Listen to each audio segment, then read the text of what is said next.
gua nonton dan review 27 movie detektif Conan yang ada sebelum movie ke-28-nya tayang di September nanti. Gua bakal jelasin apa aja yang ngebuat movie tersebut itu bagus, jelek, dan alasannya. Dan di setiap akhir video, gua bakal ngasih tier list movie detektif Conan-nya dari yang jelek sampai bagus banget dan menemukan yang mana nih movie detektif Conan yang terbaik. Dan kali ini gue bakal bahas movie ke-12-nya, Full Score of Fears.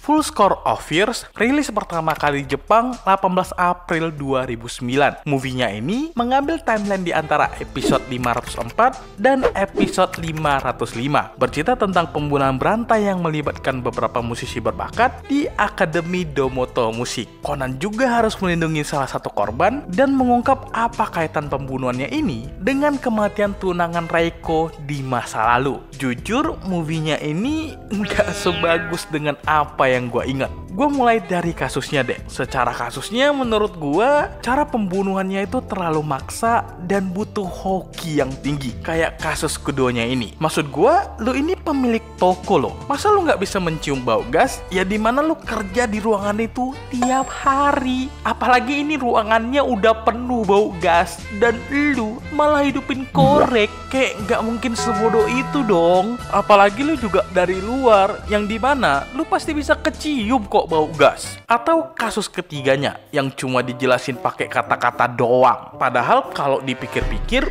kayaknya nggak mungkin deh sebodoh itu korbannya. Apalagi kalau lu punya kebiasaan para layang, hal yang pertama dilakuin yang ngecek perlengkapan lu. Tapi karena cuma dijelasin pakai kata-kata doang, ya lu dipaksa percaya. Kayak gini nih kejadiannya. Dari segi misterinya juga terkesan biasa aja, nggak terlalu menarik bagi gue. Tapi gue lumayan suka sih karakter yang ada di movie ini, terutama Reiko. Kayaknya dia satu-satunya karakter original dari movie yang bener-bener ikonik. Dan gue yakin fans detektif Conan juga suka dan inget sama dia. Tapi ada satu hal yang gue nggak suka dari Reiko ini, yaitu egoisnya. Semua kasus yang terjadi di dalam movie ini itu semua karena egois, terutama di bagian auditorium. Banyak hal yang bisa ngebuat kejadian ini bisa dicegah loh. Pertama, seandainya aja Reiko ini nggak egois dan mau menyampaikan apa yang dia tahu ke kepolisian, ini nggak kejadian. Iya, gua tahu ini bisa dibilang kesempatan yang besar untuk Reiko. Tapi ya gimana ya, lu membahayakan banyak orang loh. Dan lagi, seandainya aja waktu bule satu ini hilang dan dikasih tahu ke polisi, mungkin bakal ketahuan pelaku utamanya nih orang dari alibinya, ngomongin dia. Dan lagi-lagi, seandainya aja kalau dia kagak egois dan nyadar diri, kejadian di auditorium nggak kejadian. Ya bagian kejahatan dia yang ngebunuh 4 orang sebelumnya gua ngerti, balas dendam karena anak lu. Tapi di bagian auditoriumnya gua ngerasa kayak build up-nya untuk ke bagian ini itu lemah banget. Padahal bagian ini bisa dibilang salah satu bagian terbaik dari movie ini.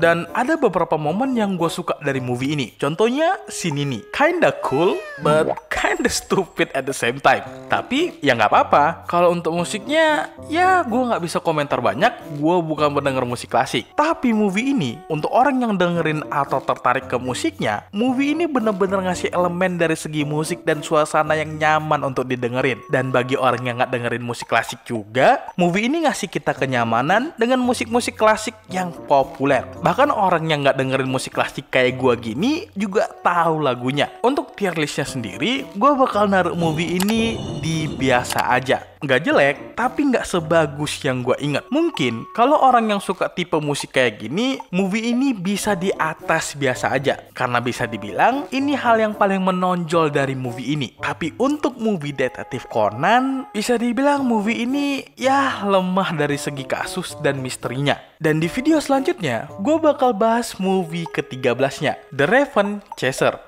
Pastikan kalian subscribe dan nyalain notifikasi kalau nggak mau ketinggalan. Kalian bisa dukung gue dengan join member. Dan sampai ketemu nanti.